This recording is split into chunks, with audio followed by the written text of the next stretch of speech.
శ్రీ గురుభ్యో నమః. ఓం నమ శివాయ. శివపురాణంలో దక్షయజ్ఞం గురించి చాలా విషయాలు చెప్పబడ్డాయి. ఇదే సమయంలో దక్షయజ్ఞంలో విష్ణుని పాత్ర ఏమిటి? విష్ణువు ఆ సమయంలో స్పందించలేదా? శివుడు రాకపోయినా విష్ణువు అక్కడికి ఎందుకు వెళ్ళాడు? దీనికి గల కారణాలేంటి అనే విషయాలను ఈ కథలో పూర్తిగా మనం తెలుసుకునే ప్రయత్నం చేద్దాం. కాబట్టి కొంచెం సమయం కేటాయించి ఈ కథను పూర్తిగా వినండి. ఇది శివపురాణంలోనిదే.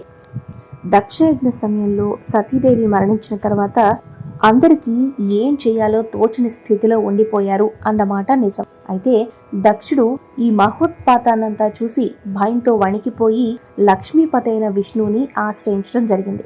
మరప్పుడు విష్ణువు ఏ విషయాలు దక్షుడికి చెప్పాడు అనే విషయాల్ని ఇప్పుడు చూద్దాం. నిజానికి దక్షుడు విష్ణువుని నన్ను నా యజ్ఞాన్ని రక్షించాలి అని వేడుకున్నారు.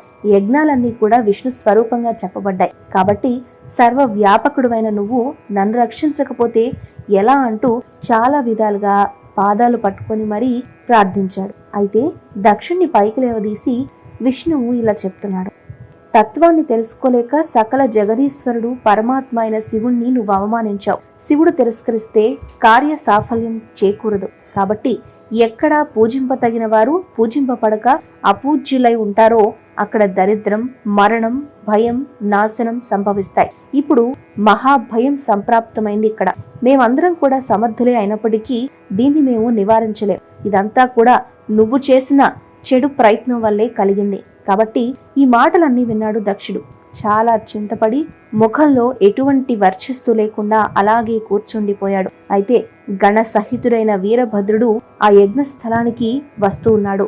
రుద్రకణం సింహనాదం చేస్తూ వస్తోంది. ముల్లోకాలు కూడా ఆ నాదానికి కంపించాయి. ఆకాశమంతా చీకట్లతో నిండిపోయింది. సాగరాలన్నీ కూడా అల్లకల్లోలంగా మారిపోయాయి. సైన్య సంరంభాన్ని చూశాడు దక్షుడు.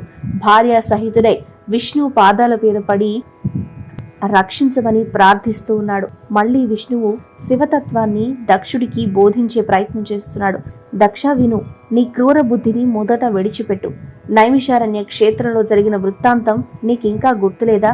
రుద్రుడి కోపాగ్ని నుంచి నిన్ను రక్షించే వాళ్ళెవ్వరూ లేరు ఇక్కడ. కాబట్టి ఏం చేయాలో ఏం చేయకూడదో తెలియకుండా అవివేకిగా ఉన్నావు నువ్వు. కర్మను చేసినంత మాత్రాన అన్ని వేళ ఆ కర్మ ఫలాన్ని ఇవ్వనేరదు.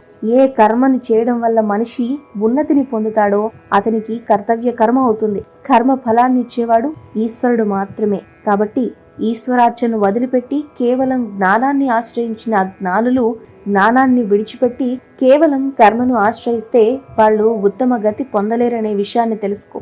నీ అవివేకం కారణంగానే ఇంత పెద్ద సంఘటన సంభవించింది. కాబట్టి రుద్రుడు కోపాగ్ని నుంచి పుట్టిందే వీరభద్రుడు. కాబట్టి వీరభద్రుడు ఇప్పుడు వస్తున్నాడు.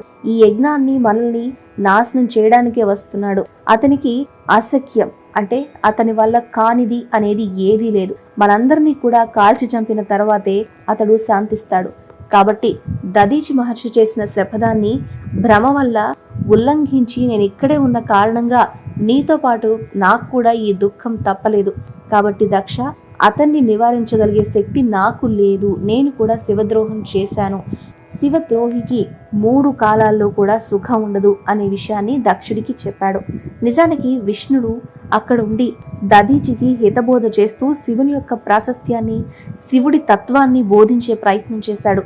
నిజానికి సుదర్శన చక్రం వీరభద్రుణ్ణి తగులుకోనే లేదు. ఇది శైవ చక్రం. శివభక్తుల జోలికి పోనే పోదు. ఎందుకు అంటే శివుడు విష్ణువుకి ప్రసాదించిందే ఈ సుదర్శన చక్రంగా చెప్పబడుతుంది.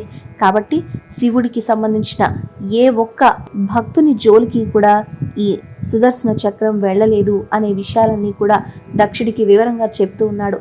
కాబట్టి ఇది శివచక్రం అయినప్పటికీ ఇప్పటికే మనందరినీ కూడా సంహరించకపోవడం గొప్ప విషయంగా మనం భావించాల్సి ఉంటుంది. కాబట్టి ఈ చక్రం ఇకపై నా దగ్గర ఉండదు. ఇప్పుడు వీరభద్రుడు ఆదరాభిమానాలతో పూజించినా కూడా మనల్ని రక్షించే అవకాశం లేనే లేదు. మనకు అతని చేతిలో అవమానం తప్పదు. కాబట్టి అకాల ప్రళయంగా దీన్ని నువ్వు గుర్తెరగాలి. మనందరం కూడా వినాశనం అనే ఒక ఇంటి ముందర నించుని ఉన్నాం. ముల్లోకాల్లో కూడా మనకు శరణొచ్చేవాడు లేనేలేడు. శివద్రోహికి రక్షణ ఇచ్చేవాళ్ళు ఎవరు ఉండరు. దదీచి సతీదేవి శాపం తర్వాత నేను వెంటనే నిష్క్రమిద్దామనే అనుకున్నాను. కానీ నీతో చెడు సహవాసం చేసినందువల్లే వెళ్ళలేకపోయాను అని చెప్తాడు విష్ణువు. కాబట్టి కాలభైరవుడు పూర్వం కాశీలో బ్రహ్మ 5వ శిరస్సు కొనగోటితో గిల్లాడు. ఇప్పుడేం చేస్తాడో ఈ వీరభద్రుడు, సైన్యంతో కూడా వచ్చి చేరాడే అంటూ హరి చెప్పాడు. విష్ణువుకి వీరభద్రుడికి మధ్య కొంత చర్చ జరిగింది. ఇంతకీ విష్ణువు వీరభద్రుడితో ఏ విషయాలు మాట్లాడాడు, ఈ విషయాల గురించి విన్న దక్షుడు ఎలా ప్రతిస్పందించాడు అనే విషయాల్ని మనం చూద్దాం. అయితే హరి చెప్పిన ఈ హితోపదేశాన్నంతా కూడా గుండె దిటవులేని మాటలుగా భావించాడు. ఆయన్ని పరిహసించి అమరేంద్రుడు వజ్రం తీసుకుని సకల దేవతా సమూహంతో కూడా యుద్ధం చేయడానికి సిద్ధమయ్యాడు. కాబట్టి ఇంద్రుడేమో ఐరావతాన్ని, అగ్ని మేకను, యముడు మాహిషాన్ని, నివృత్తి ప్రేతాన్ని, వరుణుడు మకరాన్ని, వాయువు లేడిని, కుబేరుడు పుష్పకాన్ని అధిష్ఠించి ఆయుధాలు చేతపూని రణానికి సిద్ధమయ్యారు. అష్టదిక్పాలకుల అనుచరగణమంతా కూడా ఆయుధాలు ధరించి వాళ్ల పరాక్రమంతో వాళ్ల పాలకులను వెంట తీసుకుని అక్కడ నిలబడి ఉన్నారు. ఒక్కసారిగా శంఖం, భేరి, పటహ, దుందుబి, డిండిమలు ఇలా అనేక రకాల వాద్య ధ్వనులన్నీ కూడా మెరిశాయి. దేవతలకు రుద్రగణాలకు మధ్య భీకరమైన పోరు మొదలైంది. శివమాయా మోహితులై ఉన్న దేవతలు రుద్రగణాలను అతి ఉత్సాహంతో నొప్పించాలని ప్రయత్నించారు. బల్లాలతో, బాణాలతో, ఖడ్గం, పరసు, భిండివాల, ముద్గర, తోరమాల ఇలాంటి అనేక రకాలైన మారణ ఆయుధాలతో చేతులు నరికేసి శిరస్సులపై మొత్తి పొట్టల్లో పొడిచి మెడలు నులిమి కాళ్ళు విరిచి కనుగుడ్లు పీకి పేగులు తెంచి ఇలా ఘోరమైన రక్తధారలు వర్షించే విధంగా శివగణాల మీద యుద్ధం చేశారు. దేవతలు ఇలా మొదట విజయం పొందినట్టుగానే కనిపించారు. నిజానికి దానికి కారణం ఏమిటి అంటే భృగు మహర్షి యొక్క మంత్ర బలం వల్ల. ఆయన దీక్షితుడైన దక్షుని సంతుష్టుని చేయడం కోసం మంత్రోచ్చాటనాన్ని చేశాడు. గణాలు వెనుతిరిగి రావటాన్ని చూశాడు వీరభద్రుడు. తోకచుక్కలాగా తన చేతిని ఊపుతూ ప్రోత్సాహ వచనాలన్నీ పలుకుతూ త్రిశూలాన్ని ధరించి పశువుల కాపరి ఎలాగైతే మందనంతా కూడా మళ్లిస్తాడో అలా గణాలనన్నీ కూడా తిరగొట్టేశాడు. అప్పుడు ఆ గణాలంతా కూడా దేవతలను కత్తులతో నరికారు, ఇనుప రోకళ్లతో పొడిచారు, గండ్ర గొడ్డలతో వేటాడి రంపాలతో కోసి గుదియలతో మొత్తి బల్లెలతో గుచ్చి శూలాలతో తూలించి త్రిశూలంతో పేగులు లాగి మహా భీభత్సంగా భయంకరంగా సంహరించడం మొదలుపెట్టారు. ఇప్పుడు దేవతలంతా కూడా ఓడిపోయి ఏమీ చేయలేని పరిస్థితుల్లో అక్కడి నుంచి వచ్చేసి భర్గ గణ భయాన్వితులై అక్కడ జరిగిన ఘోరాన్ని తలుచుకుని ఆయాసపడుతూ స్వర్గానికి చేరుకున్నారు. అయితే ఈ సంఘర రంగంలో అందరూ పారిపోతే కేవలం లోకపాలుడు మాత్రమే అక్కడ నిలిచి ఉన్నారు.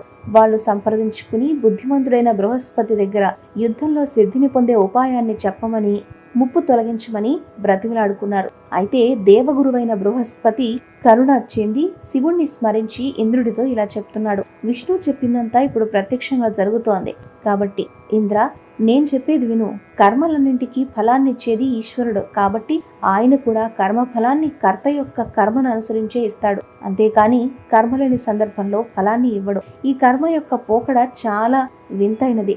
సర్వమంత్రాలు, ఔషధులు, అభిచార కర్మలు, శ్రౌత స్మాత కర్మలు, పూర్వోత్తమ మీమాంసాది తదితర శాస్త్రాలు, వేదాలు, మంత్ర తంత్ర జప ధ్యానాదులు ఇవేవి ఈశ్వరుణ్ణి సాక్షాత్కరింప చేయలేవని పూర్వ మహర్షులు చెప్పారు. వేదాలు 10,000 సార్లు పారాయణ చేసినా కూడా జీవుడికి ఈశ్వరుని యొక్క దర్శనం లభించదు. నువ్వు తప్ప ఇంకొక గతి లేదు అని ఎవరైతే ఆ ఈశ్వరుణ్ణి శరణాగతులై భక్తులుగా మారి ఉంటారో వాళ్లకి పరమేశ్వరుడు దర్శనమిస్తాడు.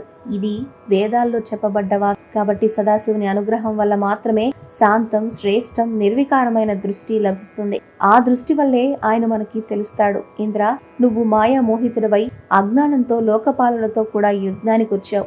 ఇక్కడేం విక్రమాన్ని చూపుతావు? ఈ రుద్రగణాలు అధ్వర విధ్వంసాని కోసం వచ్చారు. ఆ పని చేసే వెళ్తారు. దీన్ని తప్పించే ఉపాయం అంటూ ఏదీ లేదు. ఇది ముమ్మాటికి నిజం అని చెప్పాడు. దిక్పాలకులు కర్తవ్యం ఏంటి, ఏం చెయ్యాలో తెలియక అందరూ చింతిస్తూ కూర్చున్నారు. వీరభద్రుడు శివుణ్ణి స్మరించి ఆ దిక్పాలకులందరితో వ్యంగ్యంగా ఇలా అంటున్నాడు. ఏం తిందామని ఇక్కడికొచ్చారు? యజ్ఞ భాగాలా? నా దగ్గరకు రండి, మీ భాగాలన్నీ సమంగా పంచుతాను. కాబట్టి ఓ శుక్ర, ఓ అగ్ని, సూర్య, చంద్ర, కుబేర, వరుణ, వాయు, నివృత్తి, యమ, శేష, దేవతలారా, రాక్షసులారా, విధ్వంసులారా, మీరంతా నా దగ్గరకు రండి. మీరు తృప్తి కలిగేంత వరకు కూడా హవిర్భాగాలన్నీ ఇస్తాను. మీరు దుష్టుల్లో అగ్రగణ్యులు కదా. రుద్రుడు లేని యజ్ఞానికి భద్రంగా తిరిగి వెళ్దామనే అనుకుంటున్నారా? క్షుద్రులారా అంటూ వెటకారంగా మాట్లాడాడు వీరభద్రుడు. ఇంద్రుడితో కూడా అందరినీ జర్జరీభూతుల్ని చేశాడు. ఇక వాళ్ళంతా కూడా పారిపోయారు. యజ్ఞశాల సమీపం దగ్గర చేరుకున్నారు. ఋషులు అతన్ని చూసి భయపడి విష్ణువు దగ్గరకు వచ్చి వేడుకున్నారు. ఋషులు ప్రార్థనను తెలుసుకున్న విష్ణువు స్థితిపాలకత్వ కర్తవ్యాన్ని నిర్వహించాలి అనుకుని 4 భుజాలతో ఆయుధాలతో వచ్చి నిల్చున్నాడు. విష్ణువుని చూశాడు వీరభద్రుడు. అయితే పాపం చేసిన వాళ్ళని చూసినప్పుడు యముళ్లాగా, గజేంద్రుని చూసిన కేసరిలాగా కనుబొమలు ముడివేశాడు. ఏమన్నాడు అంటే, హరి, నువ్వీరోజు మహాదేవుని శపథాన్ని ఉల్లంఘించావు కదూ. నీ చిత్తంలో గర్వం ఉంది. నువ్వెందుకు వచ్చావు ఇక్కడ? నిన్నెవరు రక్షిస్తారు? నువ్వు నిన్ను రక్షించుకో. నువ్వు దక్షుణ్ణి రక్షిస్తావనుకుంటున్నావా? దాక్షాయిని ఏం చేసిందో మీకు కనపడలేదా? దదీచి మహర్షి హితాన్ని నువ్వు వినలేదా? నీకు నేనిస్తానుండు యజ్ఞ భాగాన్ని. ఓ హరి, ఇదిగో నీ వక్షస్థలాన్ని చీల్చి నీకు కూడా భార్య లేకుండా చేసి నా స్వామికి సంతోషం కలిగిస్తాను అంటూ చాలా కోపంగా నువ్వు శివద్రోహివి అంటూ వీరభద్రుడు చెప్పాడు. ఇక వీరభద్రుని మాటలన్నీ విని నవ్వుతూ చాలా ప్రేమతో, వీరభద్ర, శంకర సేవకుండైన నన్ను శివద్రోహి అని ఎప్పుడు అనద్దు. ఈ దక్షుడు నాకు భక్తుడు. చాలాసార్లు యజ్ఞానికి రమ్మని పిలిచాడు. నేను భక్తపరాధీనుని కదా, అందుకే తప్పక ఇక్కడికి వచ్చాను. శంకరుడు కూడా భక్తవ శంకరుడే కదా. కాబట్టి రుద్రుని కోపం వల్ల పుట్టినవాడా? ఇక గొడవ అంటావా? నువ్వు నన్ను అడ్డుకో, నేను నిన్ను అడ్డుకుంటాను. ఏం జరగాలో అదే జరుగుతుంది. నా పరాక్రమం ఏమిటో కూడా చూపిస్తాను అని అన్నాడు. కాబట్టి వీరభద్రుడు చాలా సంతోషంతో వినయంగా నారాయణుడికి నమస్కరించి, నా స్వామి అయిన రుద్రుడికి ప్రియుడు అని తెలిసి నేను చాలా ప్రీతి చెందాను. శివుడు ఎట్లాగో మీరు నాకు అలాగే, మీరెలాగో శివుడు కూడా అలాగే. వేదాలు కూడా మీ ఇద్దరి విషయంలో అలాగే మాట్లాడుతున్నాయి కదా. మేమందరం రుద్రునికి సేవకులం. కాబట్టి లక్ష్మీ వల్లభ, ఇప్పుడు ఇక్కడ నడుస్తున్న ఘర్షణకు అనుకూలంగా మాత్రమే మాట్లాడాను. నా మీద దయ చూపండి అని అన్నాడు రుద్రుడు. ఇక ఆ మాటలకు నవ్వుకున్నాడు. నువ్వు శంక పెట్టుకోవద్దు, యుద్ధం చేయి. నీ అస్త్రపాతం చేత నా శరీరం నిండిన తర్వాత మాత్రమే కదులుతాను అని విష్ణువు అక్కడ నిశ్చయంగా గట్టిగా చెప్పాడు. ఇద్దరూ కూడా ఎవరి గణాలతో కూడా వాళ్ళంతా సిద్ధమైపోయి ఉన్నారు. ఎలా దక్ష యజ్ఞం ధ్వంసమైంది అనేది కూడా ఇప్పుడు చూద్దాం. ఎందుకంటే దేవతలంతా అప్పటికే వెనుదిరిగి విష్ణువుని ప్రార్థించారు. విష్ణువుకి రుద్రుడికి మధ్య జరిగిన సంభాషణ తర్వాత విష్ణువు రుద్రుడు ఇద్దరు కూడా గొడవ పడుతున్నారు. ఈ గొడవ కారణంగానే దక్ష యజ్ఞం అంతా ఘోరంగా రక్తసిక్తమైందా అనే విషయాలన్నింటినీ కూడా మనం ఇప్పుడు తెలుసుకుందాం. వీరభద్రుడు మహాబలవంతుడు. శంకరుణ్ణి స్మరించాడు. రథం ఎక్కి అస్త్రాలు ధరించి సింహనాదాన్ని చేశాడు. విష్ణువు కూడా పాంచజన్యాన్ని పూరించాడు. అయితే ఆ శంఖారావాన్ని విని ఇంతకు ముందు పారిపోయిన దేవతలు తిరిగొచ్చారు. దిక్పాలకులంతా కూడా వాళ్ళ గణాలతో వచ్చి వీరభద్రుడితో యుద్ధానికి తలపడ్డారు. ఈ 2 గణాల మధ్య చాలా భయంకరమైన ద్వంద్వ యుద్ధమే జరిగిందని చెప్పాలి. ఇంద్రుడు నందిని ఢీకొని 100 అంచుల కత్తితో కొట్టాడు. నంది ఇంద్రుణ్ణి త్రిశూలంతో వక్షస్థలం మీద పొడిచాడు. ఇక అగ్ని, విష్ణుగణాలు, కుబేరుడు, బలశాలి అయిన కుష్మాండపతితో యుద్ధానికి దిగారు. శివగణ శ్రేష్ఠుడు వీరేశ్వరుడు యముడితో తుముల యుద్ధానికి దిగాడు. అందరూ కూడా ఇలా యుద్ధంలో మునిగిపోతూ ఉంటే భృంగి వాయువుతో ఉభయ పక్షాల వీరులంతా కూడా ద్వంద్వ యుద్ధాలే చేస్తూ ఉన్నారు. యోగిని గణ సహితుడైన భైరవి నాయకుడు దేవతలందరినీ చీల్చి నెత్తురు తాగుతున్నాడు. క్షేత్రపాలుడు, రుభుక్షుడు, కాళి, ఇంకా కొంతమంది గణనాయకులు నిర్జరులను నిలువరించి గుండెకు గాయం పెట్టి వచ్చే నెత్తురు త్రాగి వీర నాట్యం చేస్తున్నారు. అప్పుడు హరి తన వారి దైన్యాన్ని చూసి దిగులు చెంది తేరుకొని చక్రాన్ని ఉపయోగించాడు. దిక్కులను మండిస్తూ వస్తున్న ఆ చక్రం చూశారు క్షేత్రపాలుడు. దానికి ఎదురు వెళ్లి నోరు తెరిచి అదేదో తినే చక్రంలాగా మింగేశాడు. ఆపై తిరిగి దాన్ని కక్కేశాడు. అయితే ఆ సుదర్శన చక్రం తిరిగి మళ్ళీ విష్ణువు దగ్గరకు వచ్చింది. ఇలాగా హరి వీరభద్రుల మధ్య యుద్ధం జరిగింది. మరి విష్ణువు యోగ బలం చేత హరిసదృశులైన విష్ణుగణం అసంఖ్యాకంగా పుట్టి వీరభద్రుడిని ఎదుర్కొన్నారు. వీరభద్రుడు శివుణ్ణి స్మరించి వాళ్ళందరినీ కూడా భస్మం చేశాడు. ఇక త్రిశూలంతో వారి వక్షస్థలం మీద పొడిచాడు. శూలఘాతానికి గాయపడి వెంటనే స్పృహ కోల్పోయి లీలామానుష విగ్రహునిలాగా విష్ణువు తన ప్రియురాలైన లక్ష్మి దగ్గర సేద తీర్చుకుంటున్నాడు అన్నట్టుగా అక్కడ ఒరిగిపోయాడు. తిరిగి మళ్లీ లేచి యుద్ధ సన్నద్ధుడయ్యాడు. అలా లేచి చక్ర ప్రయోగానికి సిద్ధపడుతున్న హరిని చూసి చక్రాన్ని విష్ణువుని కూడా స్తంభింపజేశాడు వీరభద్రుడు. పర్వతంలాగా స్తంభించాడు విష్ణువు. ఆ స్తంభన శక్తిని నిర్వీర్యం చేయాలి అనుకుని భృగు మహర్షిని పిలిపించి మంత్రశక్తి చేత వినిర్ముక్తుడయ్యాడు. ఇలా వీరభద్రుని చేతిలో తను పొందిన అవమానానికి సిగ్గుపడి క్రుద్ధుడై తన శార్ఘం అనే ధనువుని బాణాల్ని చేతపట్టుకుని బాణ ప్రయోగం చేయకుండానే వీరభద్రుడు 3 బాణాలతో కొట్టాడు. ఆ ధనుస్సు 3 ముక్కలైపోయింది. అప్పుడు వాణి బ్రహ్మ ఇద్దరూ కూడా హెచ్చరిస్తే వీరభద్రుడి పరాక్రమం సహింపరాదు అని తెలుసుకున్న విష్ణువు అంతర్ధానం అయ్యాడు. విష్ణువు ఎప్పుడైతే అంతర్ధానం అయ్యాడో మిగతా దేవతలంతా కూడా వాళ్ళ స్థానాలకి తిరిగి వెళ్ళిపోయారు. ఇలా బ్రహ్మ కూడా పుత్ర శోకంతో బాధపడుతూ సత్యలోకానికి వెళ్ళి ఆ తర్వాత కర్తవ్యం గురించి ఆలోచిస్తూ ఉన్నాడు. యజ్ఞభూమి అంతా విడిచిపెట్టి వెళ్ళిపోగానే దేవతలను, యజ్ఞమే జీవనాధారంగా కల మునులను రుద్రగణాలు జయించారు. యజ్ఞపురుషుడు చాలా భీతి చెంది మృగ రూపంలో ఆకాశం వైపు పరిగెత్తుతూ ఆ పురుషుని తల నరికాడు వీరభద్రుడు. అయితే తన స్వామికి జరిగిన అవమానాన్ని, సతీదేవి దేహ త్యాగాన్ని మాటి మాటికి గుర్తు తెచ్చుకుంటూ మనస్సు దహించుకుపోతూ ఉంటే వీరభద్రుడు సక్రోధుడై ధర్మ కశ్యప ప్రజాపతులను, బహుపుత్రకుడైన అరినేమిని, అంగీరసుని, కృశాసుని, దత్త మహర్షిని పట్టుకుని శిరస్సుపై పాదంతో తన్నాడు. దేవమాత అయిన సరస్వతి దేవతలను, మహర్షులను చాలా విధాలుగా హింసించి కూడా శాంతించలేదు. ఎవరైనా ఎక్కడైనా దాక్కునున్నారేమో అని చాలా వెతికి చూశాడు. అయితే ఇంతలో మణిభద్రుడు భృగు మహర్షిని నేలపైన పడేసి గుండెలపై కాలుతో తొక్కిపెట్టి గడ్డాన్ని, మీసాన్ని తీసేశాడు. దక్షుడు శివుణ్ణి నిందించే సమయంలో పళ్ళు కనపడేటట్టు నవ్విన సూర్యుడి యొక్క దంతాలు చంద్రుడు పీకేశాడు. అలాగే కనుసైగతో ప్రోత్సహించిన భగుని నేల మీద దొర్లించి నేత్రాలు తీసేశాడు నంది. ఆ యజ్ఞశాలలో ఉపవిష్టులై ఉన్న స్వాహ, స్వధ, దక్షిణ అనే దేవతలను, మంత్ర తంత్రాధిష్టాన దేవతలందరినీ అనేక దురవస్థలకు గురి చేశాడు. అగ్నివేదిక మీద ఇసుక పోశారు. అక్కడే భయంతో దాక్కుని ఉన్న బ్రహ్మపుత్రుడైన దక్షుణ్ణి రుద్రకణాలు వెతికి పట్టుకొని బలవంతంగా బయటకు లాగి వీరభద్రుడి ముందు నిలబెట్టారు. వీరభద్రుడు చాలా కోపంతో చెక్కిళ్లు పట్టుకుని ఖడ్గంతో తల నరకబోతుంటే దక్షుని యోగమహిమ వల్ల అది సాధ్యం కాలేదు. ఆ తలను నరకడం అసంభవమని తెలుసుకుని గుండెపై 2 కాళ్లతో నిలబడి చేత్తో తల పట్టుకుని మెలిపెట్టి తెంపేసి అగ్నిహోత్రలో పడేశాడు. చీకట్లు పారద్రోలిన సూర్యుల్లాగా శత్రు నిర్మూలన చేసి కార్యాన్ని పూర్తి చేసుకుని శూలపాణి అయి పరమేశ్వరుని దగ్గర నిలబడ్డాడు రుద్రుడు.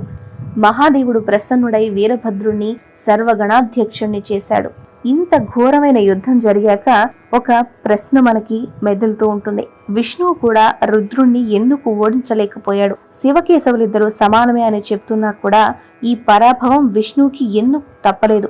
దీనికి కారణం ఏంటి అనే విషయాల గురించి మనం ఇప్పుడు తెలుసుకుందాం. పూర్వం శివుడు అని మహా తేజస్వి అయిన రాజు ఉండేవాడు. చ్యవనపుత్రుడైన దధీచి మహర్షి ఆయనకు మంచి స్నేహితుడు. చాలా కాలం తపస్సు కోసం వాళ్ళిద్దరికీ గొప్ప వివాదమే జరిగింది. ఆ వివాదం అప్పట్లో చాలా అల్లకొల్లలో రేపింది. చాలా కాలం తపస్సు విషయంలో బ్రాహ్మణుడు అందరికంటే శ్రేష్టమైన వాడు అని శివభక్తుడైన దధీచి పలుకుతే, అష్టదిక్పాలకుల శరీరాన్ని తాను ధరిస్తున్నాడు కనుక, వర్ణాశ్రమ ధర్మాలన్నింటినీ రక్షిస్తున్నాడు కనుక రాజు శ్రేష్ఠుడు అని శివుడు అన్నారు. ఇలా వీళ్ళిద్దరూ మాట్లాడుతుంటే చవపుత్రుడు చెప్తున్నాడు, రాజధర్మాలను చెప్పిన శృతి రాజు సర్వదేవతా స్వరూపుడు అంటుంది. అలాంటి దేవతలు నేనే. రాజు బ్రాహ్మణుడి కంటే శ్రేష్ఠుడు కనుక నువ్వే నన్ను పూజించాలి అని అంటున్నాడు. వేదశాస్త్ర విరుద్ధమైన శివుని అభిప్రాయాన్ని భృంగ వంశజుడైన దధీచి విని కోపం వచ్చింది. ఎడమ ముష్టితో అతని శిరస్సు మీద కొట్టాడు. దుర్బుద్ధి కలిగిన శివుడు క్రుద్ధుడై దధీచిని కత్తితో చీల్చి ఇప్పుడెవరు శ్రేష్ఠుడు అని గట్టిగా అరుస్తూ గర్జించాడు. మహర్షి నేల మీద పడి భృగువంశ మండనాయ మానుడైన శుక్రాచార్యుని స్మరించాడు. ఇక శుక్రుడొచ్చి మృత సంజీవని విద్య చేత ఎక్కడైతే చీల్చివేయబడ్డ దధీచి దేహం ఉందో దాన్ని సంధించి శివభక్తులలో శ్రేష్ఠుడు, మృత్యుంజయోపాసనను లోకంలో ప్రవర్తింపచేసినవాడు, అసుర గురువు, నీతి శాస్త్ర విశారదుడు శుక్రుడు దధీచికి అత్యంత రహస్యం, పవిత్రం, మహిమ కలిగిన మృత్యుంజయ మంత్రాన్ని ఉపదేశించాడు. కాబట్టి దధీచి శివప్రభువుని పూజించి వేదోక్తం సర్వశ్రేష్టమైన మహామృత్యుంజయ మంత్రాన్ని నీకు ఉపదేశిస్తున్నాను అని చెప్పారు. త్రయంబకం యజామహే అంటే ముల్లోకాలకు తండ్రి, రక్షకుడు, అగ్ని, చంద్ర, సూర్య మండలాలను సృష్టించినవాడు, సత్వరజస్ తమోగుణాల మీద సంపూర్ణ ఆధిపత్యం కలవాడు, వాతపిత్త శ్లేష్మాల చేత 3 శరీర తత్వాలను పాలించేవాడు, ఆహవనీయ గార్హపత్య దక్షిణాగ్నులను 3 అగ్నులను పాలించేవాడు, పృథ్వీ జలం అగ్ని అనే 3 బాహుల వంటి 3 మూర్త భూతములతో సర్వం వ్యాపించి ఉన్నవాడు, స్వర్గాది లోక స్వరూపుడు, సుఖ దుఃఖ మోహాత్మకమగు జగత్తు యందు సర్వత్రా వ్యాపించి ఉన్నవాడు, త్రిమూర్తి స్వరూపుడైన శివుణ్ణి పూజిస్తాము. సుగంధి అంటే మహాదేవుడు సర్వభూతాల్లో, సర్వ ప్రాణుల్లో, సర్వ రజస్ తమో గుణాల్లో, సర్వ కర్మలలో సుగంధం వలె వ్యాపించి ఉన్నాడు అని చెప్పడం. అయితే అదేవిధంగా ఇంద్రియాల్లో, ఇతర దేవతల్లో, శివ గణాల్లో వ్యాపించి ఉన్నాడు. పుష్టివర్ధనం, బ్రాహ్మణ శ్రేష్ఠ, వ్రతనిష్ఠుడ, మహత్తు మొదలైన పరమాణుగత విశేషం వరకు వివిధ కార్య రూపాల్లో ఉన్న ప్రకృతి యొక్క బలం పురుషుడైన శివుడి నుంచి లభించింది. మహర్షి విష్ణువుకు, బ్రహ్మకు, ఇంద్రునికి, దేవతలకు, మునీశ్వరులకు పుష్టి ఇచ్చేది శివుడు పుష్టివర్ధనుడవుతున్నాడు. కాబట్టి ప్రజాపతి అమృత స్వరూపుడైన ఆ రుద్రదేవుని వేద విహిత కర్మానుష్ఠానం చేత గాని, తపస్సు చేత గాని, వేదం అధ్యయనం చేయడం వల్ల కానీ, యోగం వల్ల, ధ్యానం వల్ల ఆరాధించవలసి ఉంటుంది. సత్యం చేత, ఇతర ఆరాధన పద్ధతి చేత పూజింపబడ్డ శివ ప్రభువు దోసకాయ తీగ నుండి ఎలా విముక్తి చెందుతుందో భక్తుణ్ణి భయంకరమైన మృత్యు బాసం నుంచి కూడా విముక్తి కలిగిస్తాడు అని చెప్పారు. ఇక్కడ ఈ మృత సంజీవని మంత్రం చాలా శ్రేష్టమైనది. నువ్వు చాలా ఇష్టంతో శివుణ్ణి స్మరిస్తూ నియమంతో దీన్ని జపించాలి. ఈ జపం పూర్తి అయిపోయిన తర్వాత హోమం చెయ్యి. రాత్రి పగలు నీరు తాగినప్పుడు ఆ నీటిని మంత్రంతో అభిమంత్రించి తాగు. ఎవరైతే శివుడి సన్నిధిలో ధ్యానం చేసి ఈ నీటిని తాగుతూ ఉంటారో వాళ్ళకి మృత్యు భయం అనేది ఉండదు. న్యాసాధికం పూర్తి చేసి భక్తవత్సలుడు, మంగళకరుడు అయిన శివుణ్ణి యథావిధిగా పూజించి మంత్రాన్ని జపించి దుఃఖం నుంచి విముక్తి పొందు అని చెప్తాడు.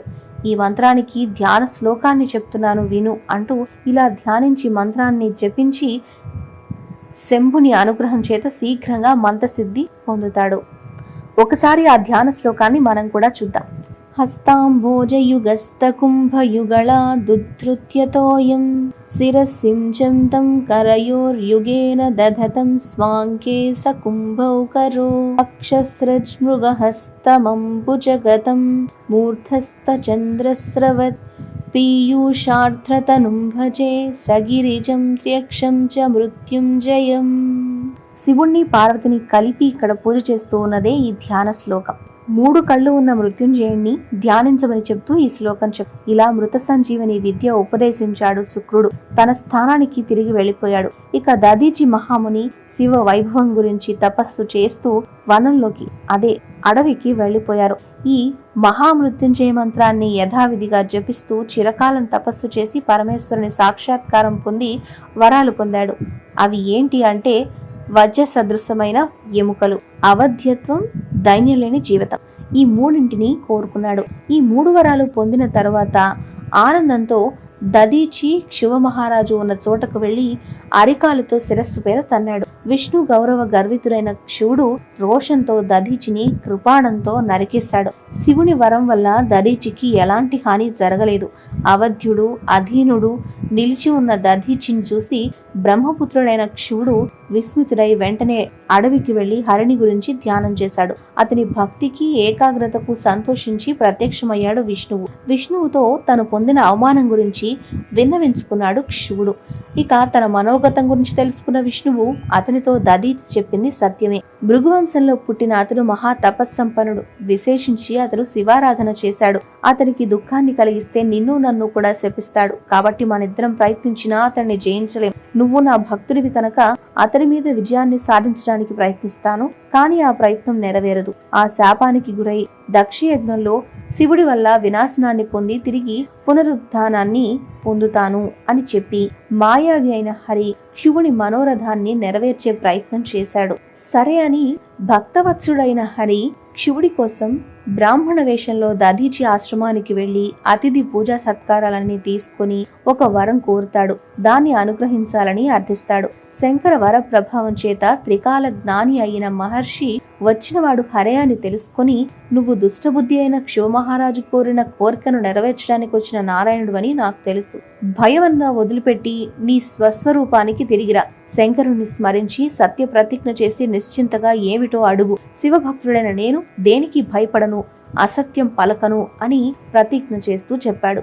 హరి మనసులో సంతోషించి, ఓ దధీచి, శివపూజ దురంధుడమైన నీకు సర్వత్రా భయం లేదు. నీకు నేను నమస్కారం చేస్తున్నాను. నిన్ను ఆజ్ఞాపిస్తున్నాను లేదా అభ్యర్థిస్తున్నాను, ఏదైనా అనుకో. నువ్వు ఒక్కసారి క్షుమహారాజు ఎదుట నిలబడి నేను భయపడుతున్నాను అని ఒక్క మాట అను చాలు.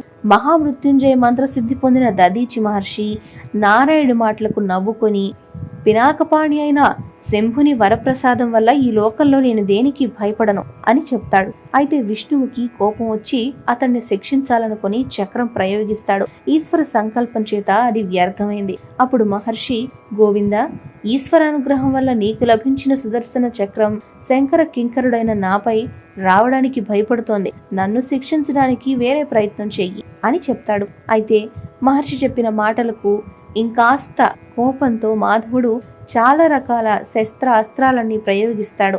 ఇంద్రాది బృందారకులు వాసుదేవుడికి అండగా నిలుస్తారు. అయితే వీళ్ళంతా శివమాయా మోహితులై తనతో తలపడ్డవారిని చూసి మృత్యుంజయుడిని స్మరించి గుప్పెడు దర్భలను తీసుకొని సమంత్రకంగా ప్రయోగించాడు మహర్షి. ఇక ఈశ్వరుడి మహిమ చేత కాలాగ్ని లాంటి త్రిశూలమై దేవతలను దహించడం మొదలుపెట్టింది ఆ దర్భలు. ఈ అస్త్రాలన్నీ కూడా దాని ముందు మోకరిల్లవలసి వచ్చింది దేవతలంతా కూడా అక్కడి నుంచి పారిపోవలసి వచ్చింది. త్రివిక్రముడైన నారాయణుడు ఒక్కడే అక్కడ నిలిచి ఉండి తన దేహం నుంచి కోట్లాది దివ్య గణాలన్నింటినీ సృష్టించాడు. అనేక శస్త్ర అస్త్రాలతో దధీచితో యుద్ధం చేశాడు. దధీచి వాళ్ళందరినీ క్షణంలో దహించి అజేయుడై నిలిచాడు. అప్పుడు మహామాయా విశారదుడైన విష్ణువు దధీచిని భయభ్రాంతుణ్ణి చేయాలి అనుకుని విశ్వరూపాన్ని చూపించాడు. విశ్వమంతా అందులో దర్పణంలాగా కనిపించింది. ఆ రూపం చూసి చ్యవననందుడు ఇలా అన్నాడు, మాధవ, ఈ విశ్వరూపానికి నేను భయపడ్ను. ఎందుకంటే విచారణ చేస్తే ఈ విశ్వమంతా దర్పణ దృశ్యమానం. ఇక నీ విశ్వరూపం గురించి చెప్పడానికి ఉంది? ప్రతిబింబాలు ఎన్నైనా ఉంటాయి, బింబం మాత్రం ఒకటే. మహాదేవుడే సర్వజ్ఞుడు అయిన ఈశ్వరుడు ఒక్కడే నిత్యుడు. ఈ విశ్వరూపాన్ని వీక్షించు, నీకు దివ్య దృష్టి ఇస్తున్నాను అంటూ శంకర తేజస్సు వల్ల విరాట్ రూపాన్ని ధరించి నిలబడ్డాడు. కాబట్టి మాధవ, మాయతో గాని మంత్రశక్తితో కాని పని జరగదు. ప్రయత్నపూర్వకంగా నువ్వు యుద్ధం చేయి అని చెప్పాడు. అయితే అన్నీ తెలిసిన విష్ణువు మహర్షి శివభక్తుణ్ణి పరీక్షించాలి అనుకుని యుద్ధ ప్రయత్నాన్ని మళ్లీ మొదలు పెట్టాడు. దేవతలందరూ కూడా వచ్చారు. ఇప్పుడు కూడా దధీచి భయపడనే లేదు. బ్రహ్మ వచ్చి శివ వరప్రసాది అయిన బ్రహ్మర్షిని భయపెట్టడం ఎవరి వల్ల కాదని చెప్పి ఈ యుద్ధం అనే ప్రయత్నాల్ని విరమింపజేయాలి అనుకున్నాడు. అదంతా కళ్ళారా చూశాడు శివుడు. ఇక ఏమీ చేయలేక మహర్షి యొక్క పాదాలని నమస్కరించి నన్ను క్షమించి నా యందు ప్రసన్నత చూపవలసిందిగా ప్రార్థించాడు మహర్షిని. ఇక ఆ తరువాత విష్ణువుని దేవతల్ని చూసి దక్షయజ్ఞ సందర్భంగా రుద్రుని కోపాగ్నిచే వినాశనాన్ని పొందెదురుగాక అని శపిస్తాడు.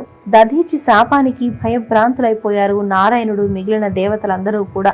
అయితే అది తమకు అనుగ్రహమే అని తలచి స్వస్థానాలకు వెళ్లిపోయారు. ఈ కథంతా జరిగిన క్షేత్రం స్థానేశ్వరం అనే పేరుతో పుణ్యక్షేత్రంగా ఉంది. దాన్ని దర్శించిన వారు శివ సాయుధ్యాన్ని పొందుతారు అని చెప్తారు. పూర్వం జరిగిన ఈ కథంతా విన్నారు కదా. ఇలా అప్పుడు దధీచి మహర్షి పెట్టిన శాపం వల్ల దక్షయజ్ఞంలో విష్ణువు ఓడిపోయాడు అని చెప్పాలి. నిజానికి దేవతలని విష్ణువుని తిరిగి మళ్ళీ బ్రతికించడం ఎవరి వల్ల సాధ్యపడి ఉంటుంది? ఖచ్చితంగా ఆ పరమేశ్వరుడే తిరిగి వీళ్ళందరి మీద దయచూపి వాళ్ళకి యథాస్థానాల్ని కల్పించాడు. ఇదే విష్ణువు దక్షయజ్ఞ సమయంలో ఓడిపోవడానికి గల కారణం, దాని వెనుక దాగి ఉన్న కథ. ఈ వీడియో మీకు నచ్చినట్లయితే లైక్ చేయండి, షేర్ చేయండి. ఇలాంటి మరిన్ని వీడియోల కోసం మా ఛానల్ని సబ్స్క్రైబ్ చేయండి.